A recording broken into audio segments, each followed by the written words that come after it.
Good morning to all. As Socrates said, by far the greatest and most admirable form of wisdom is the kind needed to plan and beautify cities and human communities. Ladies and gentlemen, distinguished guests, and esteemed architects, I am Anand. And I am Shloka. From the 7th semester, we welcome everyone to the Space Talk event on architecture and urban design. It is an honor to have all of you here today as we delve into the understanding the world of innovative design and urban spaces. I would like to call upon Ms. Vaishnavi Yadav and Ms. Tanvi Nevde to help us start this event by seeking blessings of the Almighty.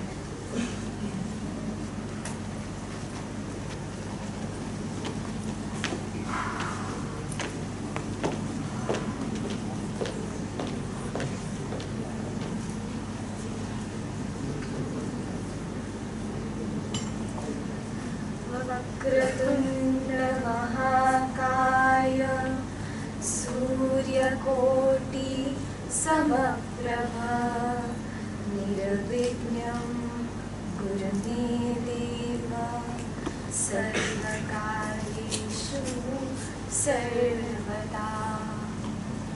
जय गणेश जय गणेश जय गणेश पाहि मां। जय गणेश जय गणेश जय गणेश रक्ष मां। जय गणेश जय गणेश जय गणेश पाहि मां। जय गणेश जय गणेश जय गणेश रक्ष मुदाकरात् मोदकं सदा मुक्तिसाधकं कलाधरावतंसकं विलासि लोकरक्षकम् अनायकैकनायकं विनाशिकैवदैत्यकं नताशुभाशुनाशकं नमामि तं विनायकम्। जय गणेश जय गणेश जय गणेश पाहि मां। जय गणेश जय गणेश जय गणेश रक्ष मां। जय गणेश जय गणेश जय गणेश पाहि मां। जय गणेश जय गणेश जय गणेश रक्ष मां। समस्तलोकशङ्करं निरास्तदैत्यकुञ्जरं धरेतरोधरं वरं वरे भवक्त्र अक्षरम् कृपाकरं क्षमाकरं मुदाकरं यशस्करं मनस्करं नमस्कृतां नमस्करोमि भास्वरम्। जय गणेश जय गणेश जय गणेश पाहि मां। जय गणेश जय गणेश जय गणेश रक्ष मां। जय गणेश जय गणेश जय गणेश पाहि मां। जय गणेश जय गणेश जय गणेश रक्ष मां। जय गणेश जय गणेश जय गणेश रक्ष मां। जय गणेश जय गणेश जय गणेश रक्ष मां।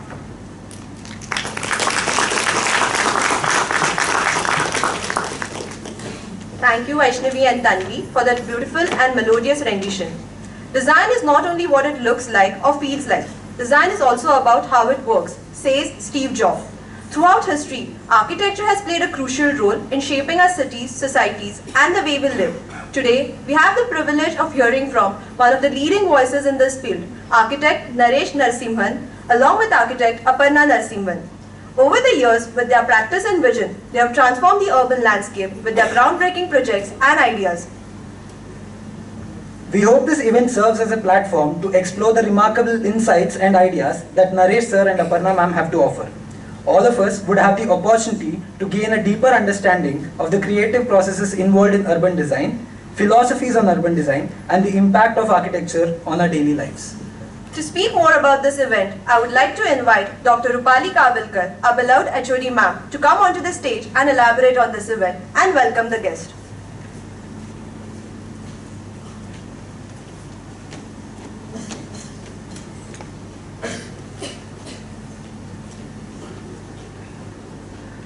On behalf of Carnatic Law Society's Gogte Institute of Technology, Department of Architecture, I think it is a privilege for me here to welcome all of you for today's event. As we all know, Space Talk is an endeavor started by the Department of Architecture, I think 15 years back, under the guidance of Professor Nishita Tadkodkar ma'am. And Space Talk was an intention to bring an interaction with the practice, fraternity, and the student community. We invited architects like Prem Chandarkar, Sanjay Mohe, Girish Doshi, Deepak Gugriya, and so on, to express, to share their views on this platform. Over the years, Space Talk has grown, like the department has grown. But in 2020, specifically, when the whole world had a standstill, Space Talk just woke up and went international. We took the opportunity and invited international speakers on this webinar called a Space Talk series, and we had international series then. Last year, even before that of course, we took Space Talk along with INTAC and IIA, and we invited not only the students but also architects in the region. This year is special because we are celebrating our 25 years. And sir, October month of 2023 is exactly 25 years. In 1998, October to October 2023. So this Space Talk becomes very special in that way. And this month's Space Talk then is like, we are into it. And this becomes more special because we have architect Naresh Narasimhan sir, from principal architect from VA, and he's also the co-founder of MOD Foundation, and his partner, architect Aparna Narasimhan here, to share wonderful body of work. I just can't have enough words to say what I should say. We will all see it, of course. And this year also we have done another important opportunity given by NASA. They said you can do a Nexus event where at a regional level you can invite and do a program. So this became Space Talk along with Z516, that is our NASA unit, GIT. And we have invited students from the region, and all of them have, and we have also invited alumni. So I welcome Sir, Naresh sir, and Aparna ma'am. A warm welcome to you, sir. With your, even though you were so busy, you made it. I'm very happy for it. I welcome all the other institute faculty and students from Angadi College, Vasantrao Potar, BLD, Bijapur, BVB, and who all have come today here under this program. I also welcome all the deans, heads, student coordinators, faculty, the backbone of our department that is, and my colleagues to this event. I have some alumni who have come here. A warm welcome to all the alumni, and a special welcome and best wishes to B23, Adrija team, and all my dear faculty and students. Thank you.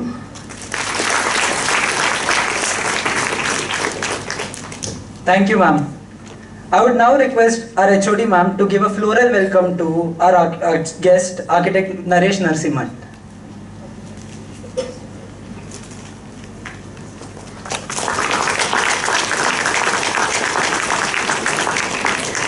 And also to architect Aparna Narasimhan.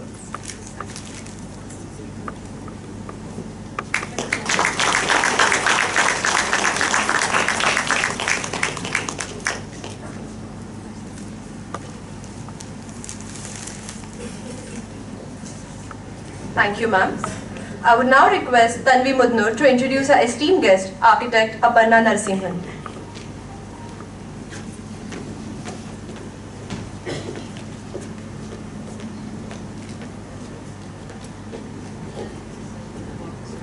A very good morning to everyone here.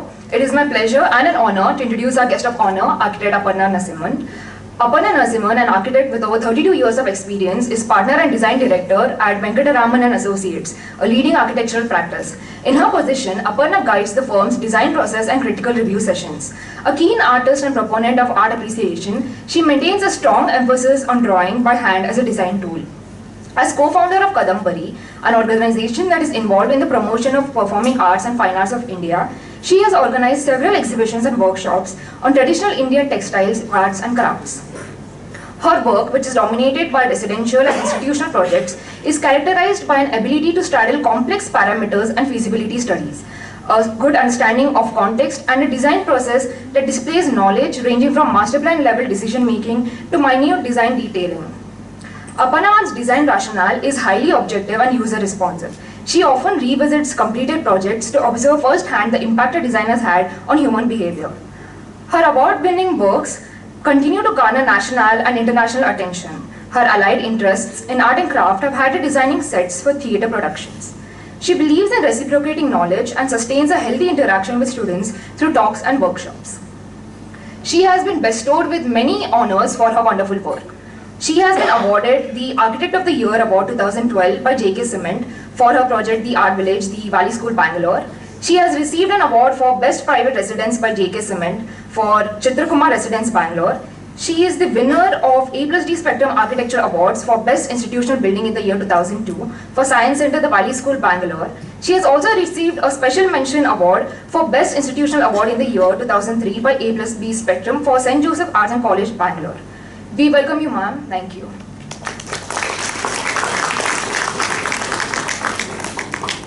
Thank you, Tanvi.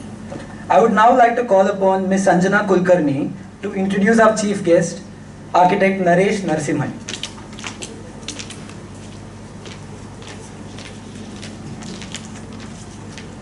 A very good morning to everyone. I'm Sanjana Kulkarni. Today it's my pleasure to introduce our honorable guest, Naresh Narasimhan sir.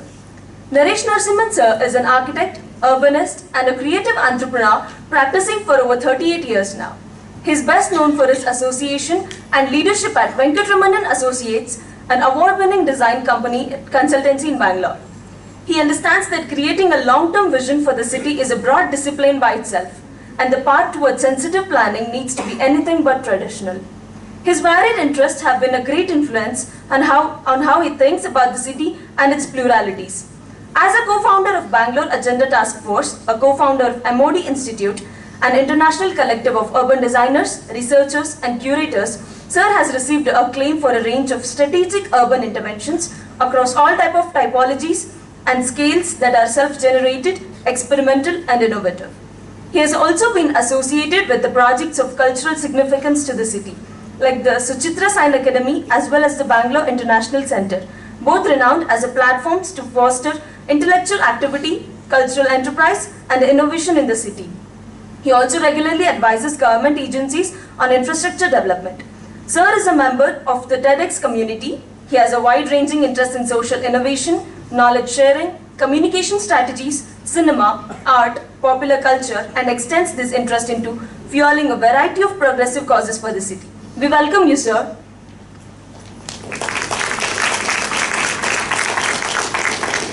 Now I'd like to call upon our honorable guest Naresh sir on the stage to share his wonderful thoughts and knowledge.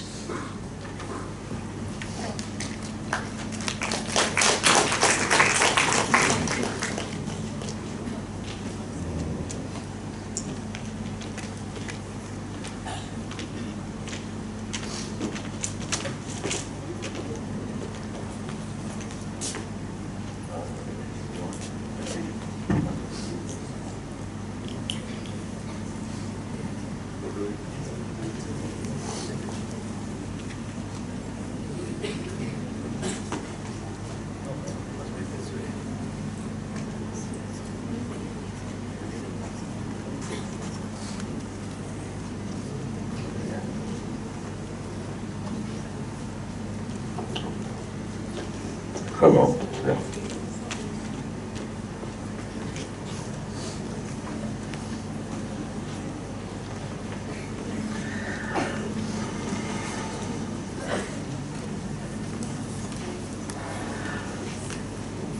morning to all of you.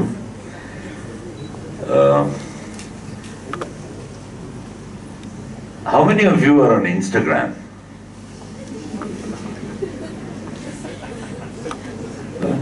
I can see almost the entire audience, right? So, architecture today, it's a privilege for me to come. I'm coming to Belgaum after 20 years. Probably the time where most of you were just being born. So, and I see that the city is still, the town has still retained its character, unlike my city, Bangalore. So thank you once again to the management of the Gogte College as well as the other institutions who have made it here today. And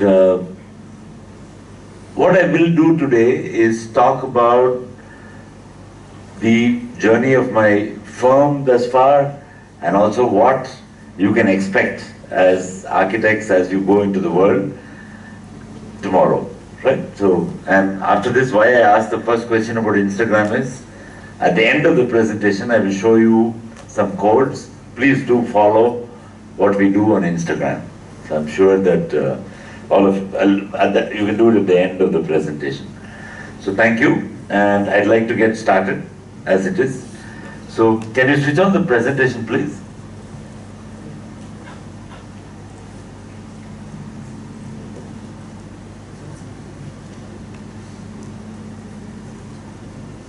Yeah, thank you. Okay.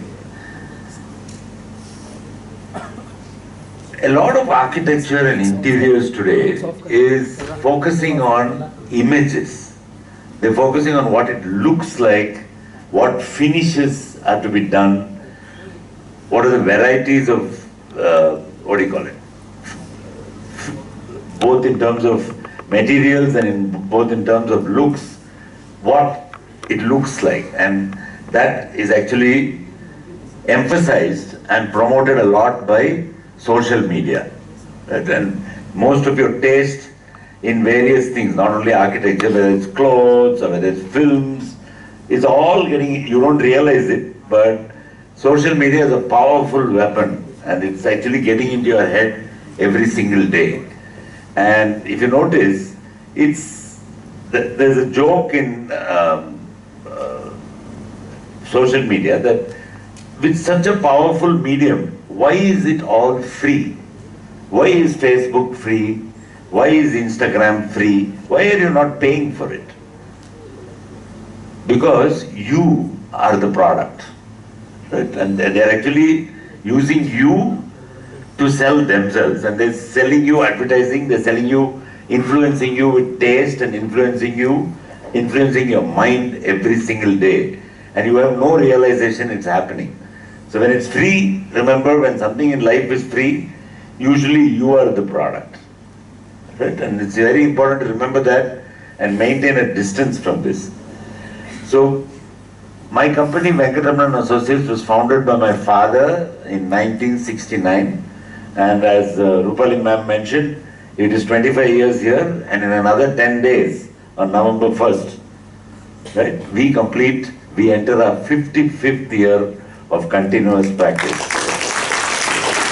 We share our birthday with Karnataka. They're all proud Kannadigas, and Rajyotsava Day was the day my father started this company. Right?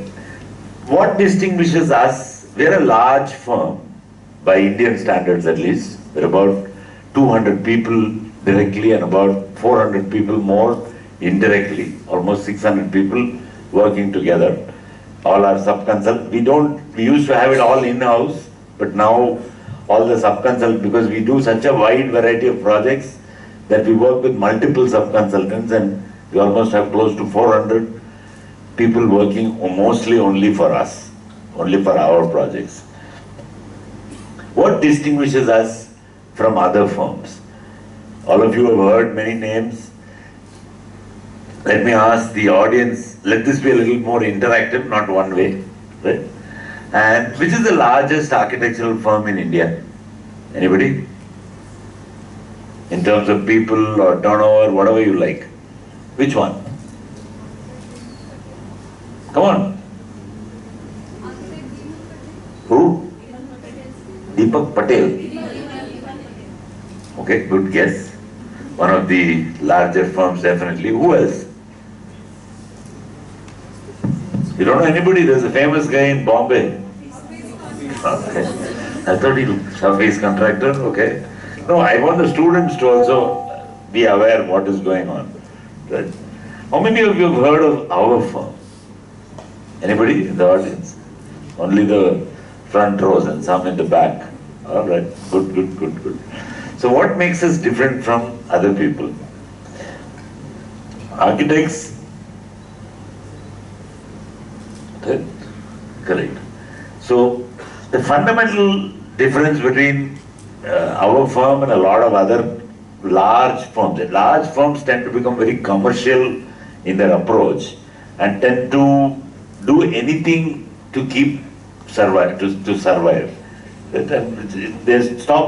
They become what I call business-driven designers over time. But I think the core to retain, and if you want to remain, also to be a thought leader and be a little more aware of what is going on, is that even though you have to run your company like a proper business, but you should always remain a design-driven business, not a business-driven designer. I mean, there are even worse things like the business-driven businesses. We will not go there, right? But it's very important to retain this culture that design is what makes you get up every morning and go to work, and not the money at the end of it. The money will come secondarily.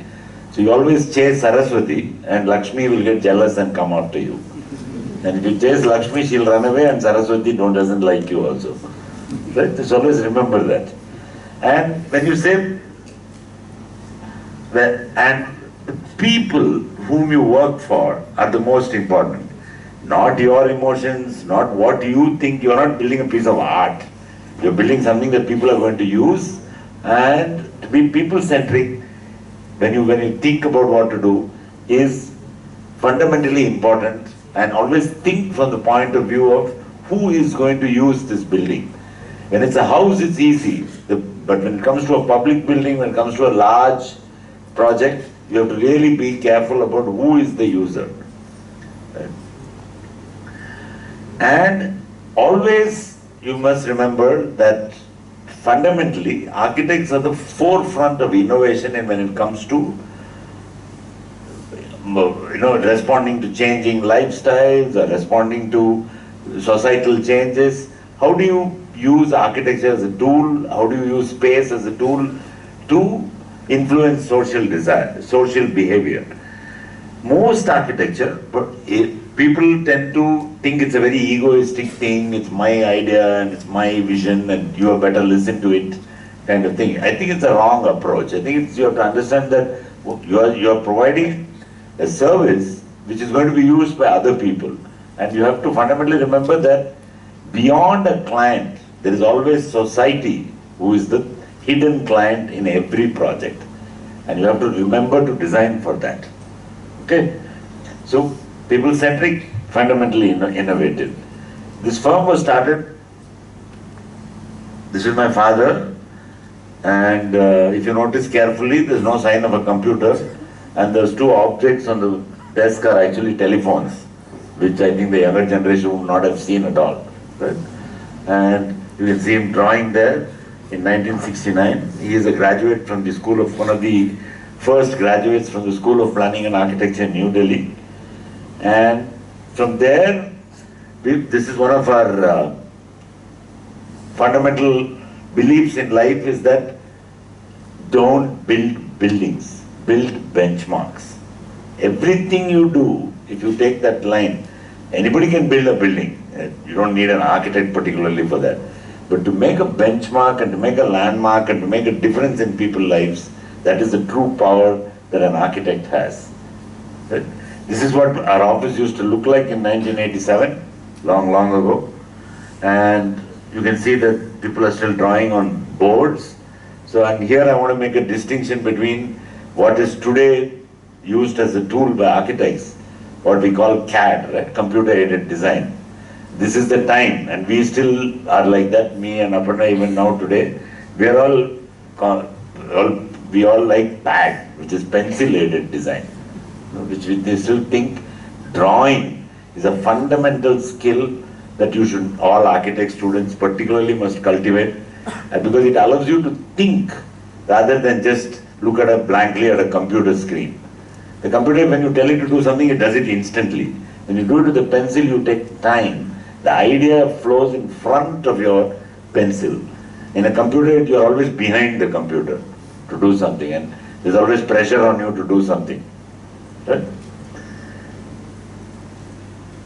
In fact, VA today has grown into a very large practice over time. When I joined the practice, I was employee number 24.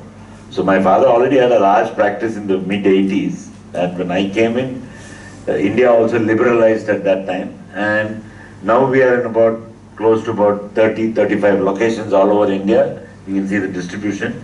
We have started going outside India. We have learned enough now that we are confident to build in other countries. We have done some work in China, hopefully in the Middle East and so on. Many Indian architects are now spreading their wings because we have learned how to build on a global scale. Right? And about 2 months ago, I was in Copenhagen in Denmark, and I met the winner of the Pritzker Prize, probably one of the most humble and intelligent people I've met after a very long time. He started studying architecture when he was 31, because he couldn't afford it till then. He's from Africa, from the Ivory Coast, I think, Côte d'Ivoire, and he's hardly built about 15-20 buildings in his life. He must be about 50 now. And see what he says, when asked what is his architecture all about. And I want to read that very carefully. It's a very important statement. He says it's important today, in today's world, to have simultaneously both a local as well as a global perspective on things. Right? And it's not just about mere aesthetics, about what you feel looks good or not. It has to look good, but it's not just about that. And he says towards a performative architecture, which means an architecture which works over time and responds to needs. Okay? And all of it centered around strong process-driven ideologies.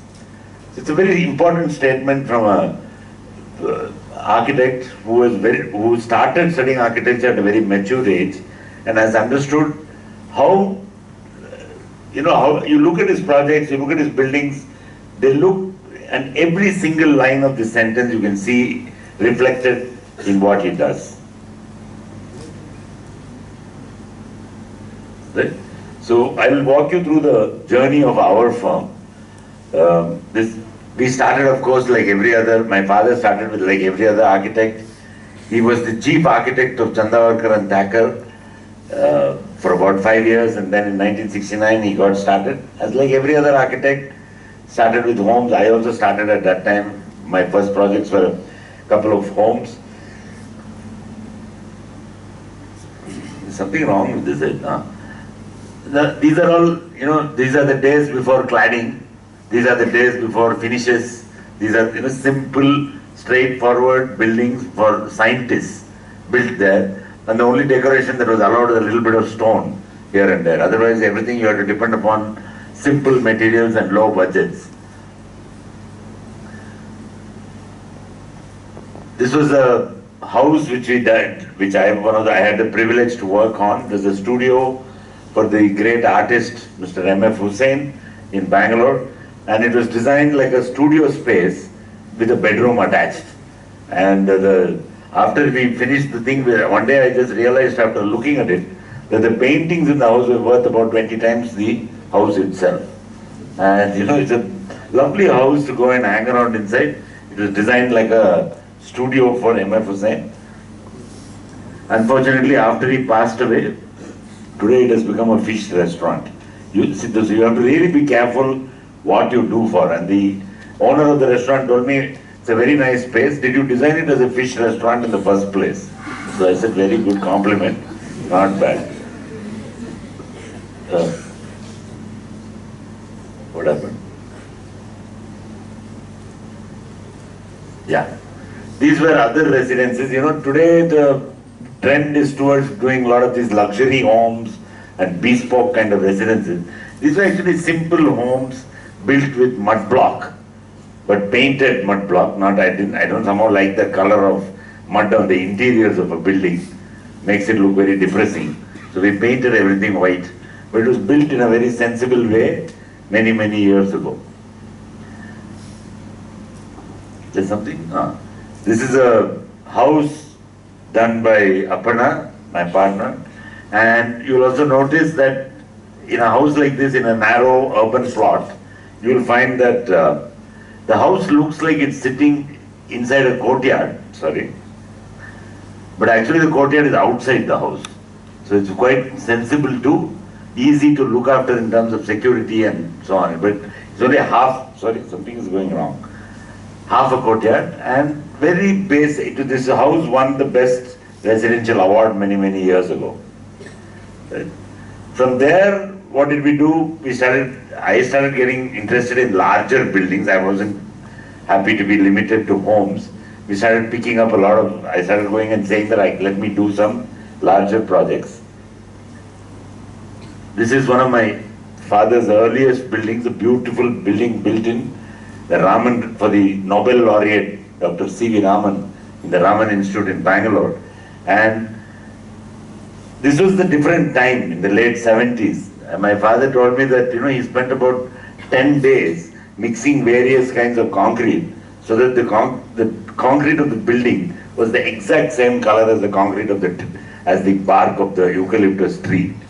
So, nowadays you don't get time to sit and experiment like that. And because of that one thing, the building looks like part of the always sitting there. And it's almost about, 1978, I think. It's almost like many, many years ago. And the building looks fresh and great as it was the day it was built. Still in very good condition.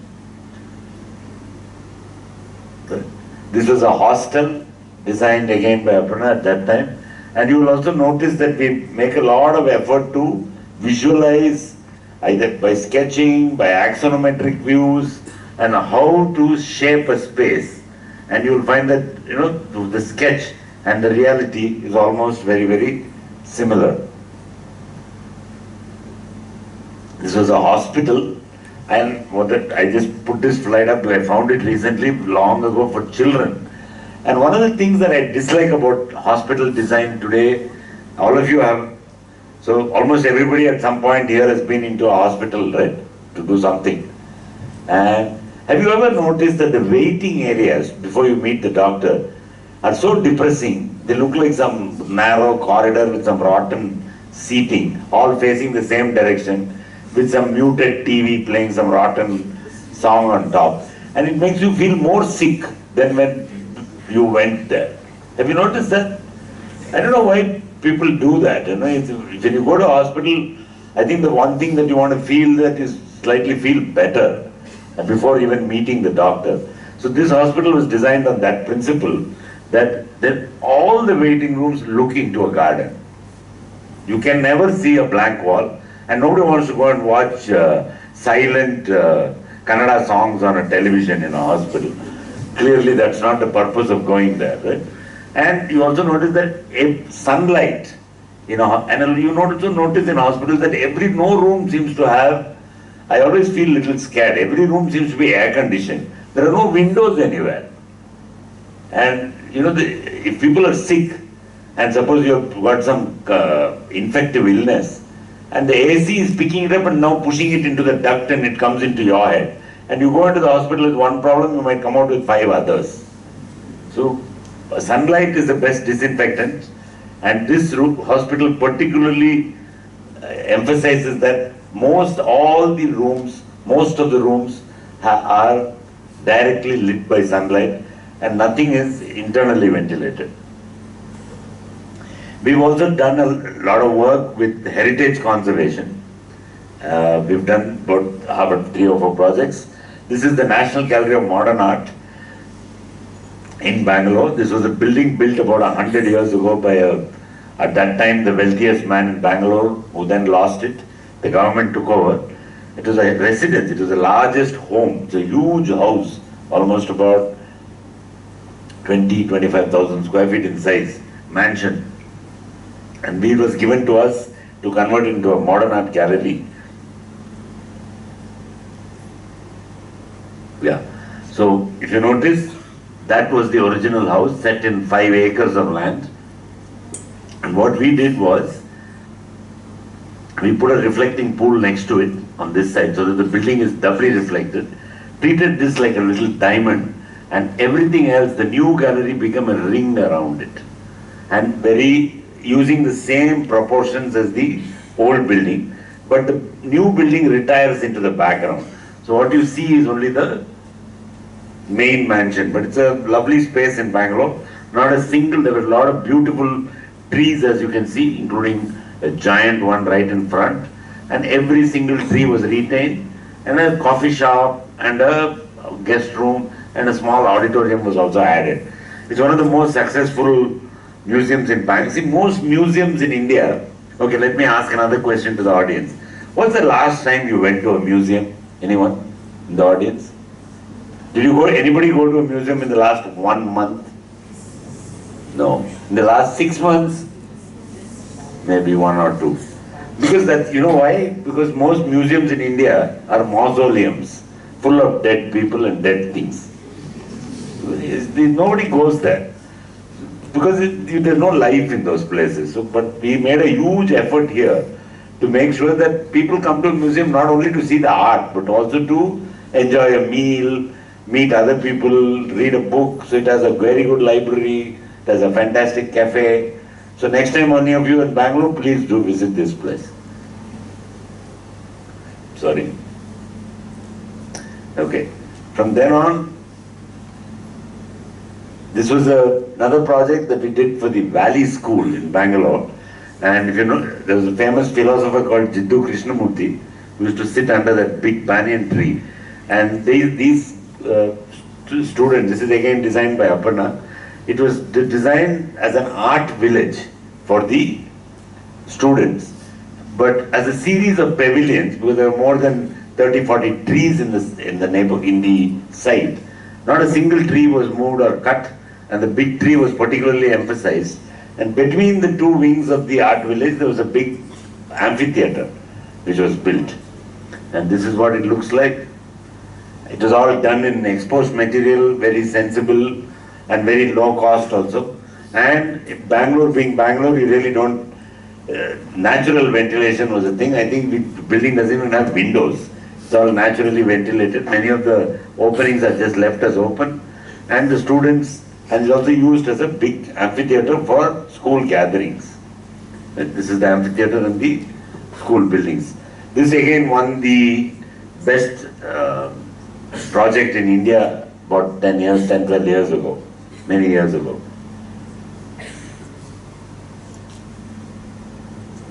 Very uncooperative remote, I think. This was this was another project in the same place, the Valley School, the Science Center in Valley School, again built with local materials. Bangalore, of course, has granite in Bangalore is cheaper than brick, and we get a lot of craftsmanship associated with that. And it not only incorporates indoor spaces, but also a lot of outdoor classrooms. And sometimes this is more popular than with the children than sitting inside a room and learning anything. In many of our educational institutions, we always now forget the outdoors as a crafted landscape space to be as a teaching and engagement space. I think that should be explored a little more, not get the students into a room all the time. Another very recent project, it's quite difficult to believe that this is actually Government of India, and we work a lot for the Government of India now. This is the Department of Atomic Energy, something called the International Center for Theoretical Sciences. Comes under a Bombay institution called the Tata Institute of Fundamental Research. And it's a large campus, about 20 acres of land, and it has auditoria, it has teaching spaces, it's also fully residential on the outskirts of Bangalore city. And this has an unusual library here. Okay, in the center of the space. So again, next question to the audience. How many of you have been to your college library in the last 2 months? Very good. Do you go there to study or do you go there to look at books? Or do you go there to meet friends? I think the third answer is correct. Because really knowledge you can get on the internet. But that's where you go to meet your friends and, have a chat with somebody or maybe do your homework or figure out something. So libraries as a typology, as a type of building are moving from places of storage to places of social interaction. Right? I mean, once you stop looking at Instagram, after some time you have to talk to somebody also, no? So where do you do it? You only do it in cafe, or the library has to be reimagined as a... So the whole library in this place has no books. It has only... The one thing that they all like to still look at is periodicals and magazines. And there is a sign there which says, please talk. All libraries says keep silent, right? Here it says the reverse. So libraries have to be rethought now in the new generation. That's the library there. And it's a beautiful skylit double-light space with tables at various levels where it encourages people to come and actually chat with each other in an institution. Right? This is another school that we just finished for a school called the Neve Academy. Again, a very simple, straightforward school. And all the plants that you see there are planted by the children, so they get looked after very well. And it has a lot of spaces like this throughout the school for casual interaction. Alright, so from there, we are, the company does 4 major things. We work with a lot with real estate developers and with clients, with housing, with office buildings, with shopping malls, with hotels, anything to do with real estate as a developer, this thing. We also do a lot of work for science and technology, a lot of research and development laboratories, campuses for scientific discovery, also testing and commissioning of, I work a lot for the Indian Defence Forces, a lot of testing is required for that. And fourthly, we do a lot of, and thirdly, we do a lot of complex and heavy industrial manufacturing projects.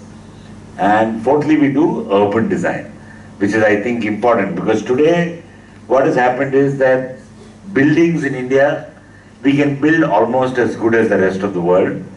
We can build a 9 on 10 or a 10 on 10 on a scale of 10. We can pull off a building in India. Our interior design, I think, is now 12 on 10 or sometimes 15 on 10 because the interiors I see in India are extremely good. But all you have to do is come out from that exterior or that fancy building that you built onto the street and your feet will go straight into a gutter with flowing sewage in it. And infrastructure in India is at -20. Why is that? Why is it that we as a culture do not care about our public spaces? Why do we throw garbage over our compound wall? Why do we treat it as somebody else's problem? We have to all, as particularly the younger generation, you remember that the outside of your house and outside of your property is as much as you, as what is inside. We know how to keep our internal, all our houses are very clean, very well kept. We sweep and mop every day. But why do we not do the same thing when it comes to outdoor spaces? That question started bothering me many years ago. And we have now worked on many projects to see what I can do to change it in some way. Right, sorry. So what happened was in the mid-90s, suddenly there was a huge confluence of, sometimes this happens in your life in multiple times. There was a huge confluence of people there were a lot of IT companies which wanted to build, there was a huge amount of scale requirements, the complexity of projects increased dramatically, and also from somewhere lots of money also came into India. So, the India liberalized in the early 90s, and by 1994, 1995, which sounds like a long time ago, but actually it isn't, it's only 30 years ago, right? And suddenly everything went completely berserk, and we used to get almost a job, almost every week we used to get a new job, without even asking for it. There were not many firms those days of that scale. We were already about 60, 70 people at that time.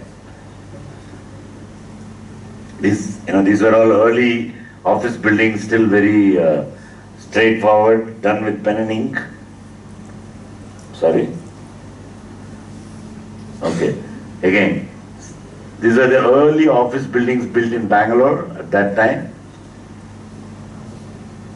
A building with the whole idea of using central atria and the whole idea of also multinational brands. This was the first Pizza Hut ever built in India. And I did not even know what it was, and somebody came and said, please make a pizza oven.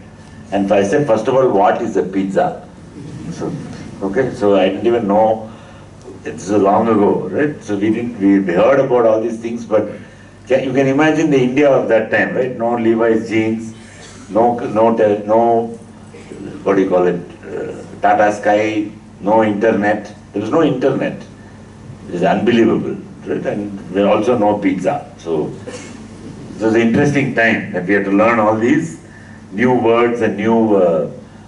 So I was just telling the audience yesterday, Pizza Hut also owns this company called KFC. Also very little exposure from us to the rest of India, right? And many of you are Kannadigas, so you probably appreciate it. And Kentucky Fried Chicken and Pizza Hut are owned by the same company. And they came to meet me, and that guy's name was Mr. Kohli. So I told him, your name is Kohli and you want to run a chicken outfit, is it? And his name was Kohli. I didn't even know such a name existed, because South India and North India were like two countries at that time. Not much connection. And now everybody knows a Kohli, but that guy also got very happy. He said, I didn't know. Maybe I was destined to bring Kentucky Fried Chicken to India with a name like this. Okay. Also the demand for, initially people used to build tenements, then it became flats, then it became apartments, then it became lifestyle. Everybody suddenly wants a clubhouse, they want landscaping, they want a pool, etc. So those kind of demands started coming, and people started moving away from living in houses to wanting to live in, because the pressure on land was increasing, to live in apartments. So this was one of the first lifestyle enclaves of Bangalore built, called the Embassy, which had duplex, triplex apartments, split levels, it had a clubhouse, and if you notice, thing that you will notice in all my projects, there is a difference between the word park and parking. You just add the 3 extra letters, it completely changes the meaning. And I think when you enter a project, the first thing you want to see is greenery and some idea of a park. Most buildings, when you enter today, what you see is rotten cars and two-wheelers parked everywhere, and you have to go in between them somehow to get into the building itself. So I never liked that. And we emphasize in that every project that parking is required, but it must be out of sight and not visible at all. And it's important to be able to design, that's the power of an architect, that if you make up your mind about a simple thing like that, and you can actually make it happen. Right? These were another luxury house, this kind of, this is all normal today, but these were very pioneering at that time, that the swimming pool was inside your apartment complex.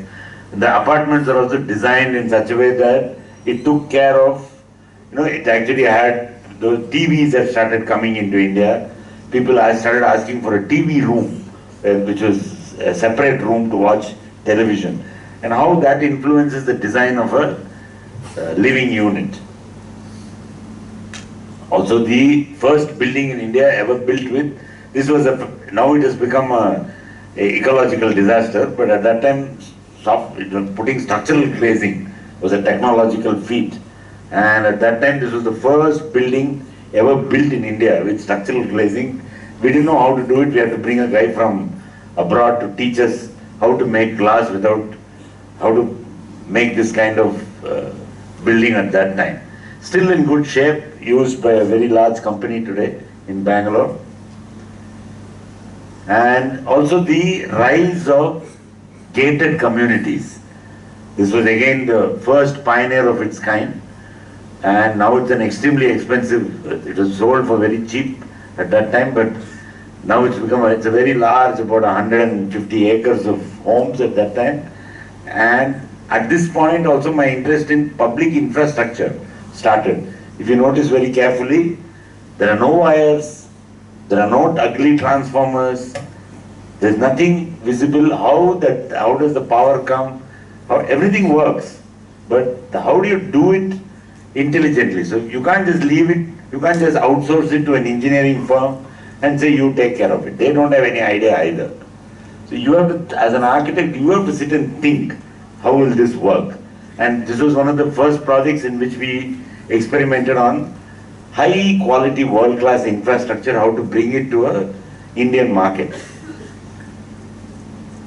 Again, multiple types. One was the villa kinds, again high-rise projects like this.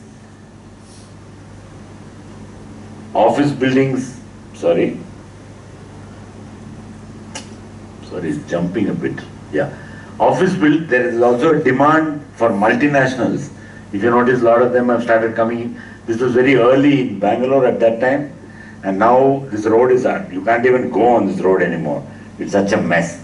But the idea that you're able to build climatologically sensible, flexible office spaces that are usable by new business ideas, software companies or development centers, they have very different requirements from the earlier times. Again, the demand for housing. The other thing that we have always emphasized as a practice is the stewardship and sustainability of water resources. Never waste it. So all the water that you see in any of our projects is mostly sewage recycled or rainwater captured and purified. So this project was done as a water feature, as the developer wanted a water feature as the central idea behind the project, but everything you see there is sewage. And it's completely possible to reuse water 10 times before you actually leave it in a drain. Again, a recently finished office building done near Bangalore. Again, very sustainable, very sensibly done. And this is one of our most recent projects. I'm not able to go into much detail on each project, but if any of you visit our website, there is much more detail available if you'd like to study it. Another demographic that's increasing in India today is the senior citizens in India. And many senior citizens today have educated their children abroad, and most of them never came back.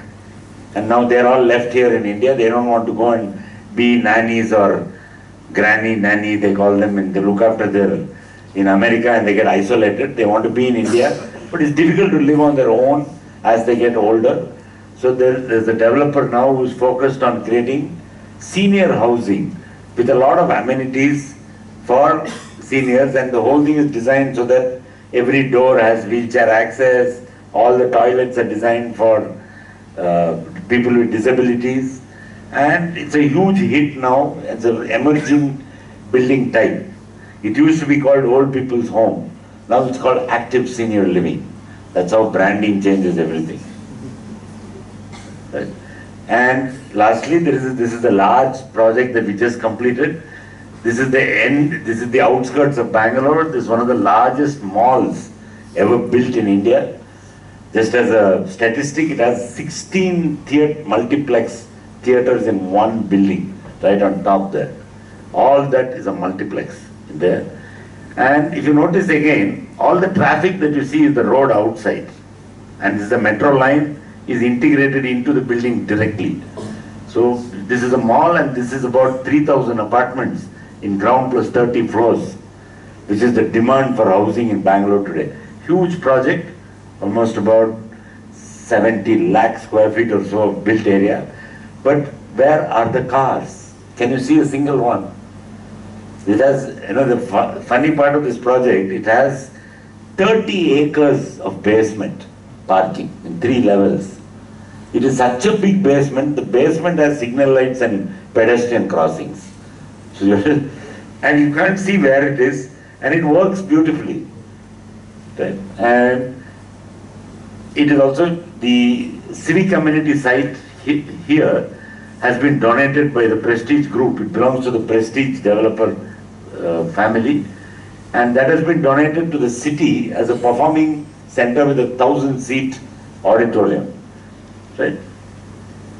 These are the new realities of India now, and this is a high consumption economy also. So today, you know, the mall itself, probably no big mall will be built like this ever again. Because what is happening in malls is that every showroom is becoming a trial room. People are, you young people are going into Zara, going in, taking 20 clothes, trying it on, and before you come out of the changing room, you already ordered it on Myntra 30% cheaper. So there's no sale at all happening in the whole mall is becoming a giant trial room, right? And online prices are cheaper. So the Zara in Bangalore is redesigning the whole place as 25 trial rooms. Forget the showroom, no? They don't care. As long as you buy it, that's all they want. So, you know how internet is driving these malls. This is probably one of the last malls you'll ever see built in India.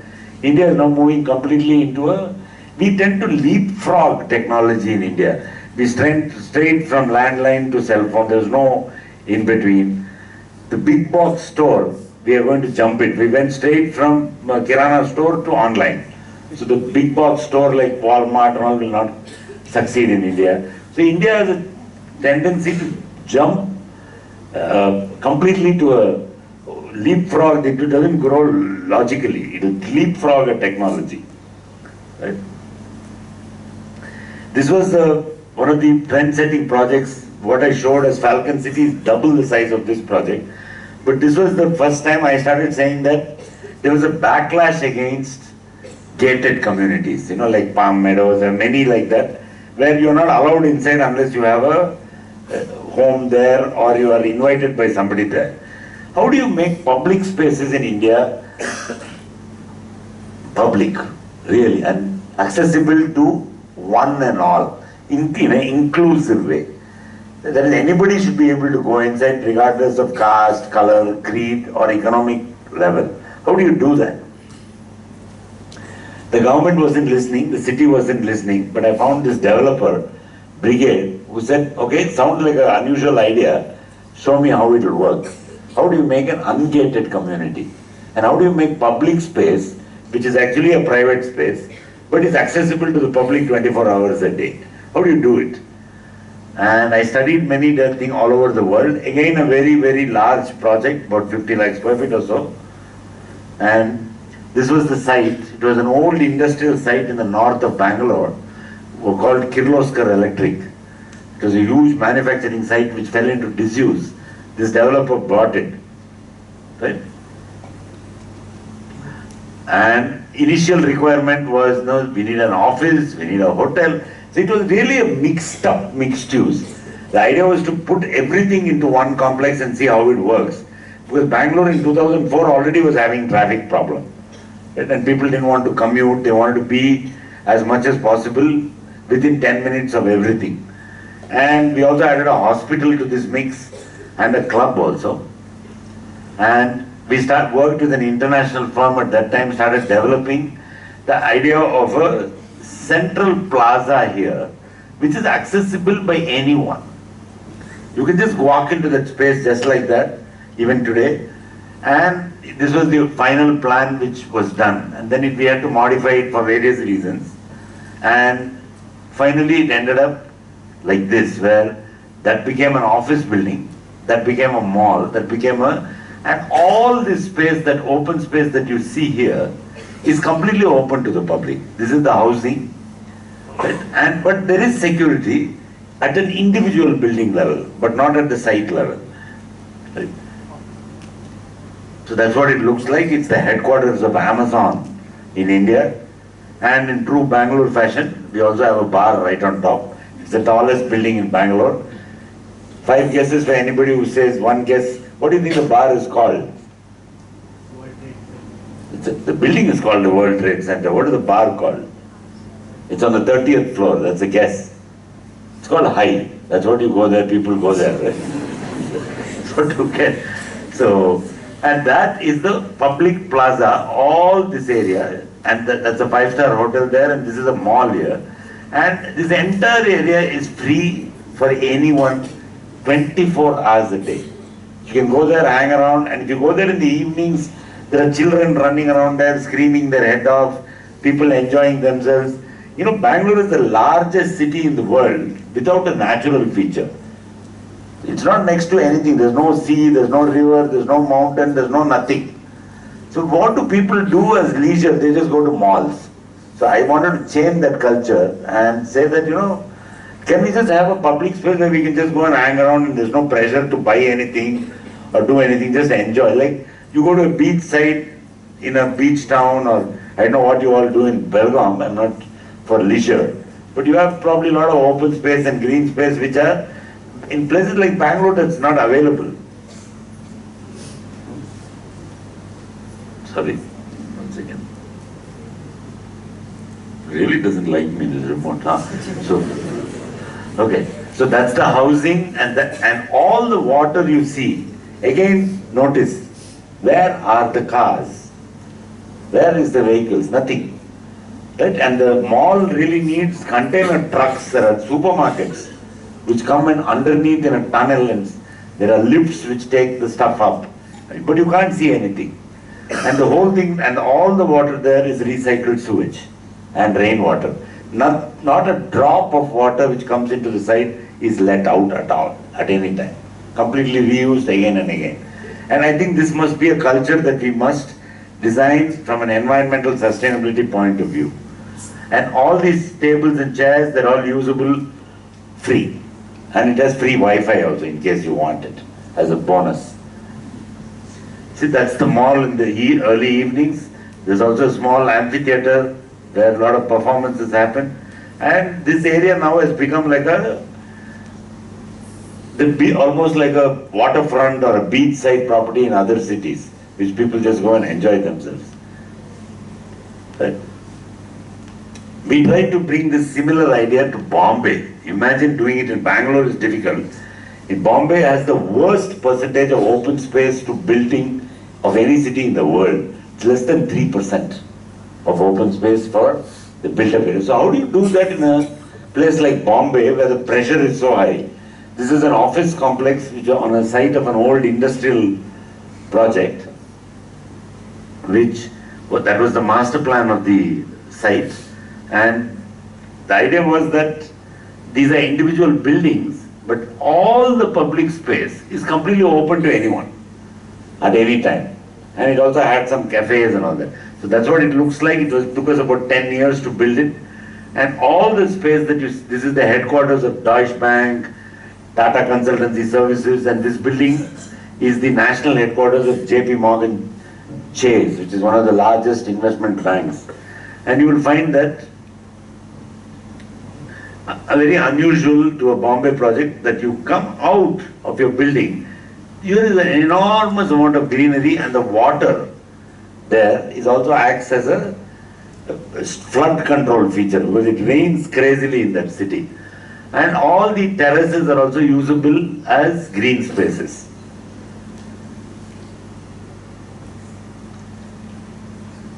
Right. This is the quality of the building at the low level. All these are high-rise buildings. So what you see as grass is actually hard paved. A fire engine can drive on it if there is a fire. But normally, as you notice again, no cars. So I think, please remember when you design that emphasize parks as fundamental to quality of life in a building and get rid of the parking somewhere. Sorry.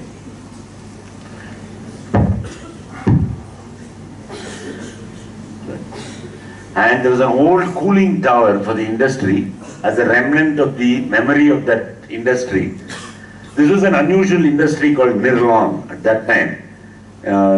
Why is it unusual? Because another famous gentleman called one Mr. Dhirubhai Ambani used to buy yarn from them on a bicycle and sell it in Bombay. So this was what Reliance, the basis of Reliance Fortune started in this site. Right? So this was again, there's an old cooling tower that was reinvented as a bar and cafe. And this is in Goregaon in North Bombay. And then if you visit, the funny thing is that you don't have to ask anyone's permission, you can just walk in. Right? That's what it looks like. We've kept we didn't really finish that building, they just left it alone. And this is the quality of the space. Right? What does it keep doing that? Sorry.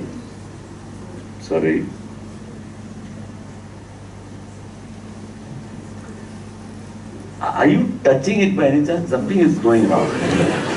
Well, I'm not doing anything, it just keeps... Operate from here. No, it's okay, I'll do it, don't worry. Okay, can anybody in the audience guess what that is? What's going on in that picture? Come on, someone. What? Yeah, that is India's first satellite called Aryabhatta, and it's going to the launch site on a bullock cart. This is the India of 1970s. You know, this is how we used to do it. And you see those guys standing there, you can't see him, the guy behind the cow is Abdul Kalam, the former president of India. Right? So, people started, the 90s, people started asking us, saying, let us build office buildings. Do you know what is building automation? Can we manage the building better? And this was one of the first projects we did at that time. We also had not heard of PowerPoint, all these new tools. Also 3D, one of the first renderings made on 3ds Max. Again, a brand new software at that time. And the actual building came out almost similar to what the 3D rendering was. Then the power of the image became emphasized. This was again, we started doing industrial projects. This is where all intraocular lenses in India, what you put for cataract patients, are made in extraordinarily clean environments. Something called class 10, which is very, very difficult from an engineering point of view. And also as an architect, you have to understand how to do this kind of spaces. This was the first office of Infosys Technologies ever built at that time. And the building had fans. You notice glass is still coming into glass is still a very expensive material. It's also very climatically very sensible, shaded buildings. And it had a stack in the middle there with ventilation, which allowed the air. You can see all the windows. You can't see it clearly, but all the windows had louvers on top. So the air would come in and actually go out like that and ventilate the whole space. And the one thing you can't stop facility managers from doing is doing that. They put I left it there on purpose, saying, whatever you do, somebody will do something which you don't think that they'll put a syntax tank on top of your building. There's no need to do that, but they said, backup. The whole thing has a pneumatic pump system. They don't trust it, they want gravity. Right? This was again our foray into science and technology. We started doing a lot of research and development laboratories.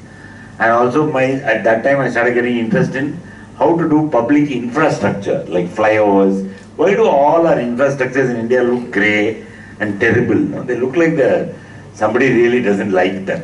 They're horrible looking stuff.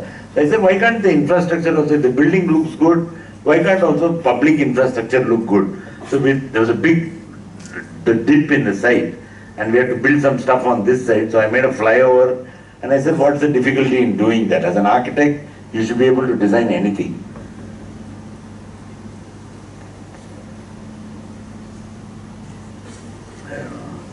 Okay. This was Infosys in Pune.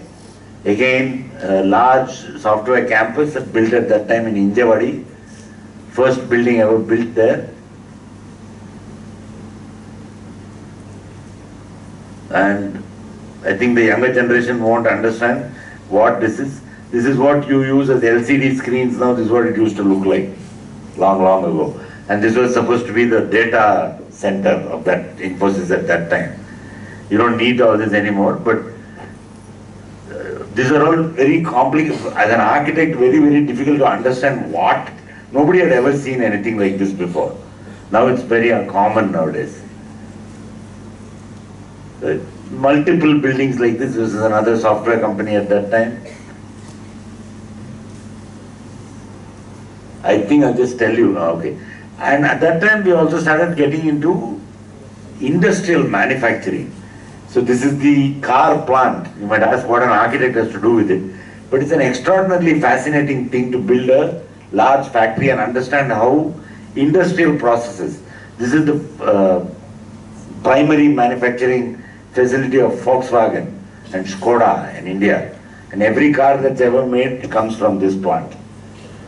And this is what the inside looked like.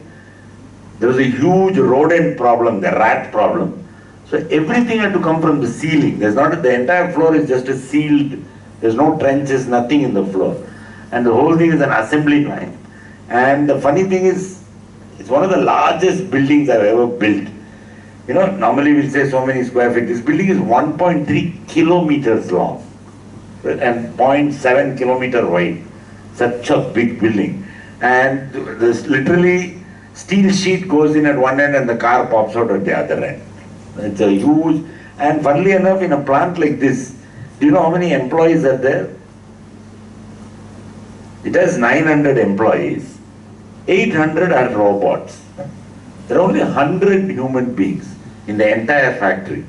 And the entire thing is made by industrial robots. And the human beings are watching the robot just to see it doesn't go crazy. That's it, they don't have to do anything. So it's very strange to see, I mean, just to watch that is a fascinating thing actually, how it's made. You can see it. See, this is a robot. Can you see that? That's actually an industrial robot moving things around the place. And that's the human being is supposed to, he's not even there. He's supposed to one guy. That's it. You can't see anybody in the whole place. Right. This was again Infosys in Bhubaneswar. Built like a unusual building. Their headquarters in Bhubaneswar. This is a drug discovery facility built for a company called Lupin Laboratories. Probably one of the finest, well-finished buildings ever built in this country. I would say that this even exceeds a 10 on 10 when it comes to quality. And when it comes to the landscape, and landscape architect from Thailand, he sat there for 2 weeks, studied the local botany of Pune, and then came up with only plants which are indigenous to the region. And he's done such a good job. The first slide I ever showed, when you come into this campus in Pune, Pune can get quite hot. The temperature drops by 4 to 5 degrees inside the campus, just by greenery, using cleverly water and greenery. You can modify an environment if you know how to. This is called the future of Bajaj. It's a design center for Bajaj Auto. This is actually an auto rickshaw plant built in 1970. Can you see the north light trusses? And they wanted to demolish this and build an R&D center. I told Mr. Bajaj that, you know, the greenest building in the world is the one that's already built, because the carbon is already embedded in it. Why do you want to break it? Can I just convert this? And not only will you save time, you will save some money also. He said, fantastic, do it. And this is the effect of it, end result. And all that you see there is a metal insert, which has conference rooms and offices, inserted into the building. This was the original shop floor, and the shop floor is where all the design engineers sit.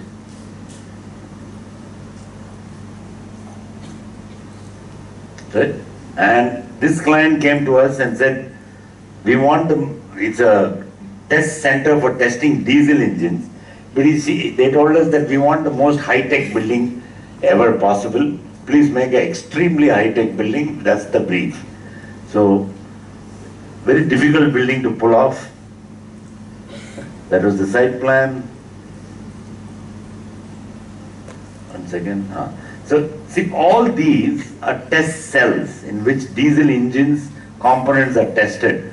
This part of the test cell already existed. They said, without touching that, you build this. And that cannot stop operation. So the entire building is made out of, what was that? I'm sorry. Yeah. The entire building was built with prefab concrete technology. Everything was made off-site, brought into site and literally bolted into place in concrete. And the end result was that it was a highly faceted facade, like a second skin on the building, and the engineering quality of it is outstanding. So that's the entrance lobby. Those are the office spaces, all well done, well lit. Those are the test cells. Each of these are high pressure, high performance environments used for testing engines. And the facade, what you see from outside, this is the detail on the inside. It's very cleverly done. So you don't see how it's held up at all.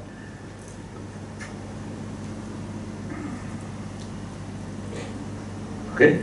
And you see the complication of that one joint, right? This is metal, this is another kind of metal, that's glass and that's glass. Everything meets perfectly. So it's possible to do this level of quality engineering in India, and the quality of the detailing is possible to achieve it. And shouldn't get scared of it, and that's the end result of it. So you get really, they wanted a facade like a diamond, like a facets of a diamond. That was the company's requirement. And we gave it to them. They are very happy with it.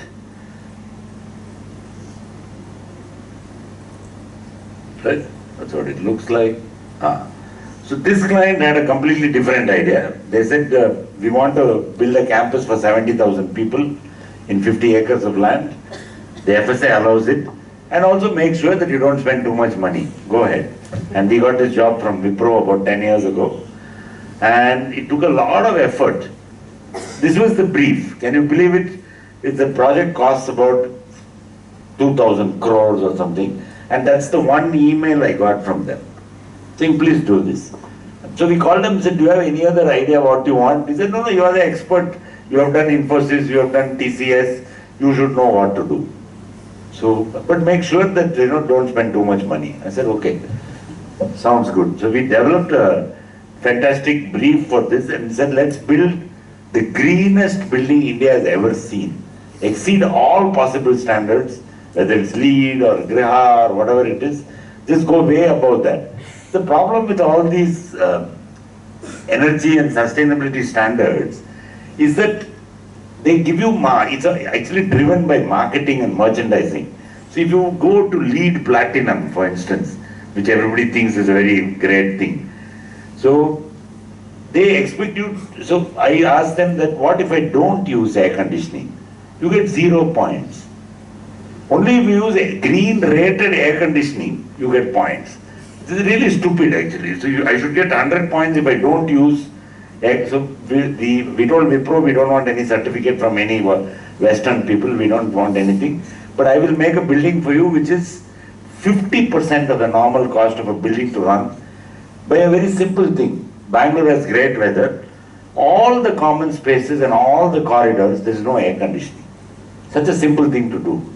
And the end result, these were the conceptual sketches at that time. We said, how do you build high-rise and still keep some humanity in the whole thing? And this was the original sketches done by my partner Ravindra Kumar at that time.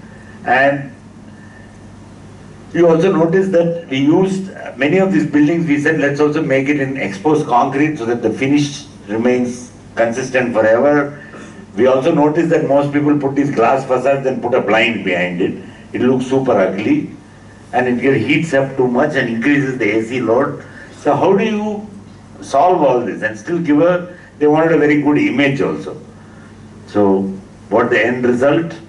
It took a long time, about 1.5 years just to detail it out. We didn't start building it.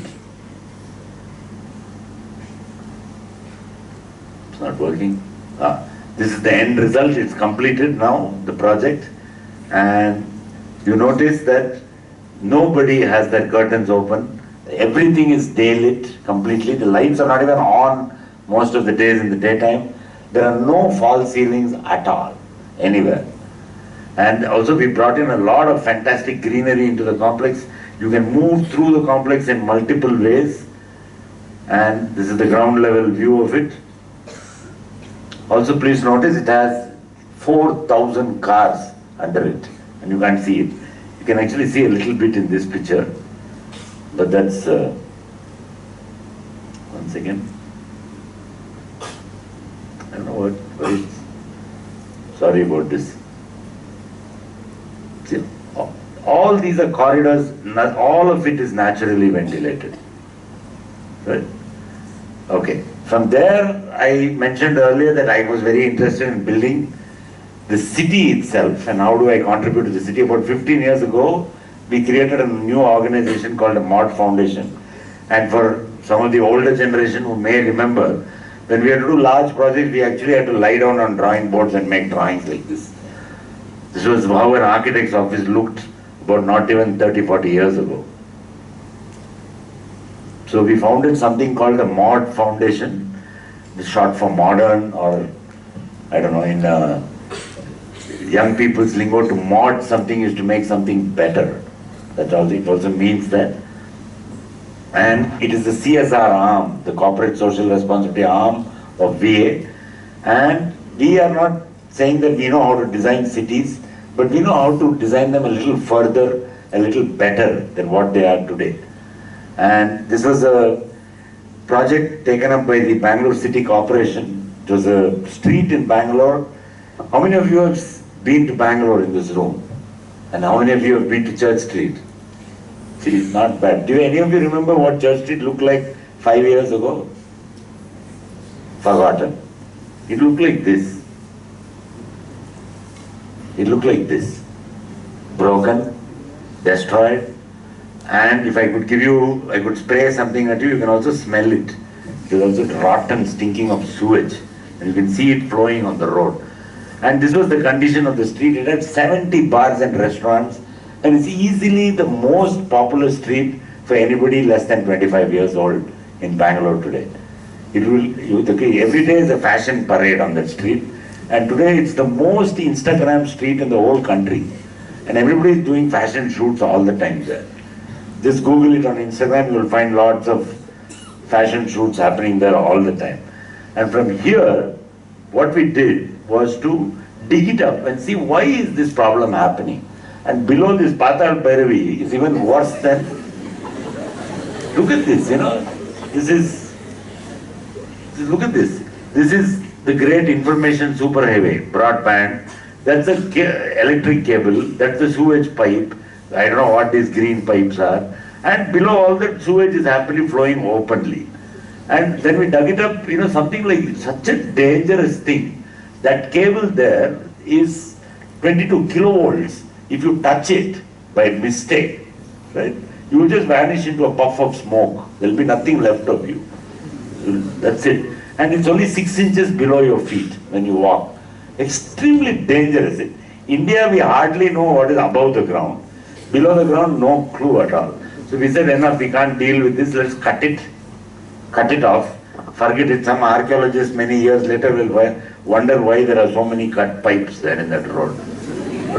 And we reorganized it in ducts, which are easily serviceable. Every 30 meters there is an access road, and we also paved it with, see, the thing in these kind of projects is that, I'll show you, is that all this is easy to do. It's a simple section for Indian streets.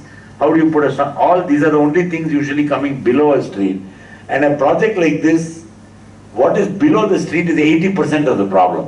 What people see is only the fancy 10% on top. And we have to understand what is underground in India. And if you don't understand it, you cannot get good quality environments. And so what looked like this was 6:30 in the morning, that's why there are no people. Usually it's full of people. Keep your eye on the Starbucks sign. And in 1 year, it looks like that. Such a dramatic change. And all of it has perfect footpaths. All the drainage is underneath. It also is 100% accessible to disabled people.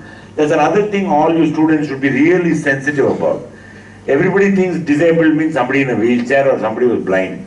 There are 21 disabilities identified by the government of India, and all your projects should cater to all of them. If you do not bring disabled people into the mainstream, they get isolated. And there is an unusual exercise which maybe you should do for your students.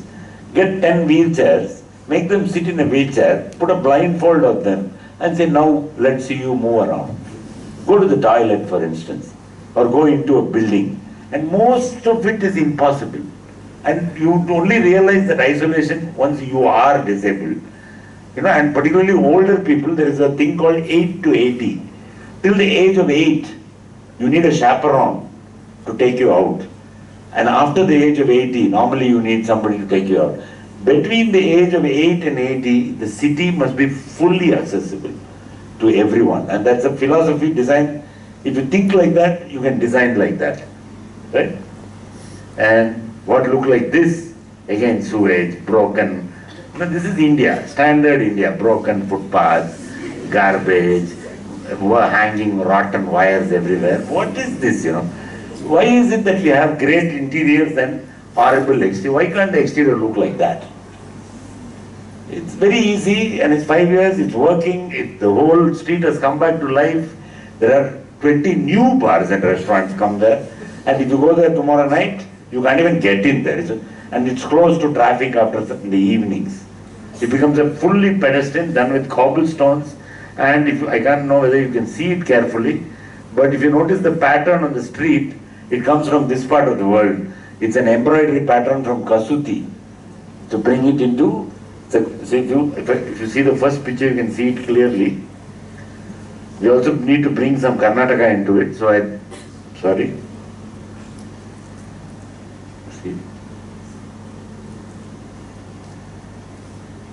See, all that is Kasuti patterns which you use in textile embroidery.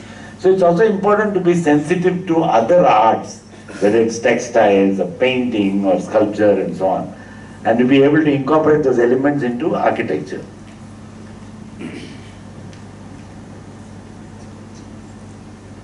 Sorry, once again. Okay.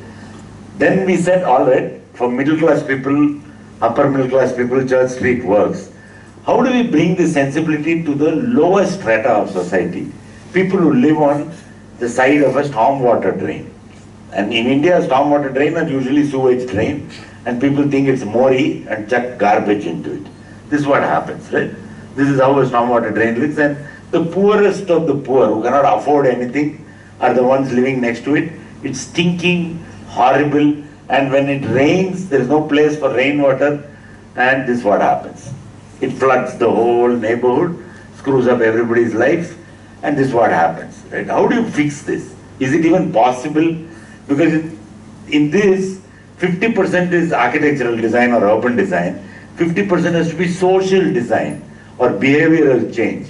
How do you make people realize it's not a mori, but it's an asset, and you can actually increase real estate values and make a life for them and make it tolerable to live. So we took up this project. It's called the K100. It's a 14-kilometer long drain which goes from the center of Bangalore near the railway station all the way to, we have a famous lake in Bangalore. It's the only lake in the world which catches fire on a regular basis. It's full of oil and effluent. It's called Belagavi. And this drain goes all the way there, and we took up this drain to show Bangalore has about 800 kilometers of this drain, 850 kilometers actually. We took this 14-kilometer stretch as a pilot to show that it's possible to do design if you include the people in the design, not like something we'll do from top and run away and it will become the same thing. We did a lot of interviews, we spent time with each community, understood what is their problem. There is a film on YouTube, if any of you are interested, called the K100 Citizens Waterway. Please Google it, it's on YouTube, please find it. It's quite easy to find. And these guys have built walls like this, 7 feet high, and put a fence 7 feet more than that, and people were throwing garbage on top of that into the drain. So I said, let's do the reverse psychology, bring the wall to 3 feet high, like a normal railing, and make perfect, see what happened. A brand new park was created. This is opposite the bus stand, the main bus stand on Bangalore. And suddenly now the wall is down, people love it, people are walking on it, and there's no garbage and there's no sewage at all. And this used to be the ground in front of the bus stand, used for urinating, defecating, and some funny business behind those trees late at night. But all this was converted to that. Such a dramatic change. And this is all public funds, public money, PWD kind of contractors. And it's possible to do that even with that. You should not give up. Right? And at night, this is the bus stand, as I told you. We also put in a lot of seating. People come and use this as a sitting place to. This was the conceptual view of it, and it's quite incredible to think that how do you make an entry park, and this is the actual channel which goes from one end of the city to the other, and we created an entry park to this whole thing, and today it looks like this. This is the 3D view, of course. It looks like that. It's completely possible to do a public realm in India if you make up your mind. And I would really suggest that many of you are from Belagavi. Please don't let your city go down the drain. It's completely, as architects, if you do not get involved, it will fall apart. And it's completely possible to make a great public realm if you put your heart and soul and also your ego, leave your ego at home and give the government all the credit, but you do all the work, right? What looked like this, you can see the fence, now looks like this. And you can walk inside, the wall is down, you can walk inside. There's a little bit of sewage still flowing. In about 3 months from now, that will also disappear. We are using a plant-based, instead of STP, which is a sewage treatment plant, we brought in a new technology called PTS, plants treating sewage. This is like a wetland, constructed wetland. All this will also vanish, and you can walk on this pathway without any traffic, no, only pedestrians for 14 kilometers all the way, back and forth. Right? What looked like this, broken bridges, horrible looking garbage, looks like that now. Suddenly, dramatic change. And what is happening is that the real estate value on either side of the drain, which was at 3,000 or 4,000 rupees a square foot, has gone to 12,000 to 15,000 in 1 year. So now the people have understood good quality environment, no garbage, means their property value is going up. And then many of them have started painting their house. One enterprising lady has opened an ice cream parlor called Canal View, and is waiting for Third Wave Coffee or Starbucks to open Canal View Coffee there. We're all set. Right? And how to make a third-rate area into a first-rate area. And at night, this is what happens, all the people waiting to catch the bus sit here. And it's lit up, beautifully illuminated. Right? So, I'm coming to the end of my talk. This is the new, I'll show you a couple of new projects we just finished and a couple of projects that we're working on now. Again, why do industrial buildings have to look like industrial buildings? The machines in the industrial building don't care what environment they are in. They'll still behave like machines. But the people who operate the machines care, right? They know, why should only the IT guys get the fancy stuff? So I started telling industrial people, don't do that. Give people who work in industrial buildings a quality of work environment. So this was a 3D printer. You know what, all of you know what 3D printers are, but this is the large printer which prints machine parts, which is it's almost about 8 meters by about 12 meters. It's a huge machine parts. They set it up. This was the factory plan. Those are the 3D printers, the both two inside that room. And I don't know, okay. That's the cross section of it. That's the 3D printer sitting there. And it has cranes on top to move the parts around. That's what it looks like in the daytime. It's inside the Bangalore airport. That's what it looks like. All this will get covered with greenery, all this mesh work. And it's well done. It looks really well, nice, lit up at night. All that is zinc cladding. And the insides are also done like any high quality corporate office. I think this kind of aesthetic is required to be brought into our industrial spaces also. See, that's the shop floor, that's where people work. So immediately the quality of it also becomes like an HR retention tool. So the client is very happy. People like to come to work to a place like this. Right? And I told you right in the beginning that we don't do buildings, we do benchmarks. There was a recent thing saying, what do you do beyond benchmark? What do you do next? This is an R&D campus for this company's German company called Siemens, and in Bangalore again, opposite D. And here we had a great challenge. This building has 120% of the landscape of the original site. The entire building is done with something called, a new thing called the wellness standard, well building standard. It's the first one in India. And it's a huge campus, almost about 15 lakh square feet of R&D activity, basically on medical devices. This company only deals with medical devices. And its whole thing is designed to make employees feel well and great and wanting to come to work every day. Right? That's what it looks like. This is under construction now. It's already hit. I think this level has already come. You will see it in another year or so. That's what the interior looks like. So this is the thing I'm saying, that we can do this in India. There's no difference between this and anywhere else in the world. The real challenge is fixing the outdoors. This is the campus we just finished. This was the Boeing campus. This was the original concept view of the Boeing Corporation, again next to the Bangalore airport. And that's the building is almost completed and will be inaugurated by December this year. We are now doing the landscaping work mostly. Right? Alright, now enough of VA. Let's talk to the students now about what is not architecture. Let me have some water.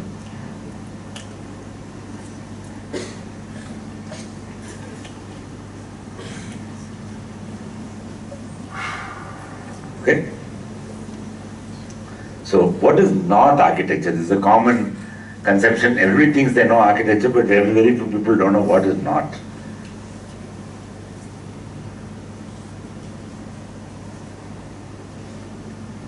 Sorry. Okay, let's establish one thing. Architecture is not art. Right? Everybody thinks the artist and we are great visionaries and all that.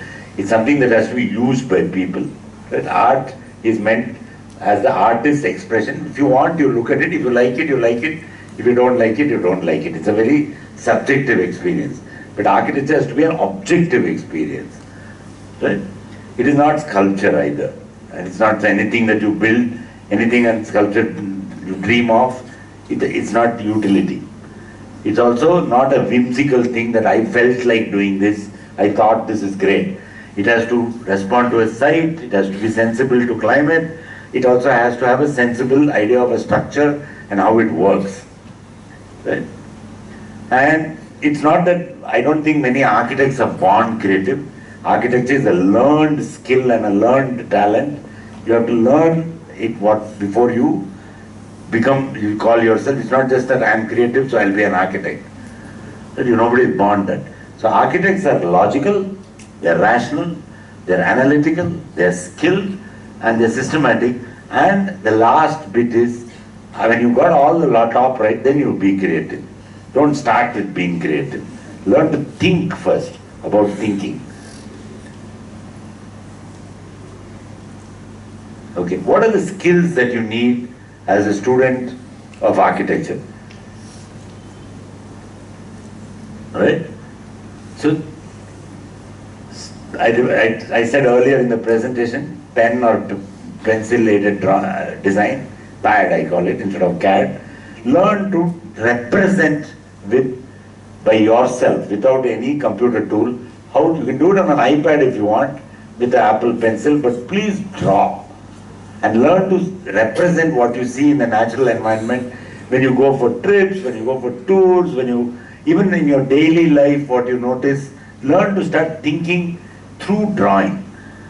Also, keep a journal and preserve all these journals, because when you become a famous architect later in your life, you can tell them, see, I thought of it when I was this is what I did when I was in college. But it helps you to go back every 10 years to look at what you are thinking. And if you do it on a computer, it disappears somewhere and you can never find it again. Right? And keep a journal, learn to sketch everything. And when you go and see something and you like it, try to imagine what it is, draw it and keep a record. Right? Learn also to, the Nirlon building that I showed you started like this. Learn to think through drawing itself. How do you imagine it? And when you can imagine it like this, it will actually get built. Right? And for instance, this was the original concept, and this, unfortunately, we didn't have enough parking, so we had to build a parking lot. Can you believe this building is actually a parking building? And we came up with the idea saying, why, after you park your car, why do you need an elevator?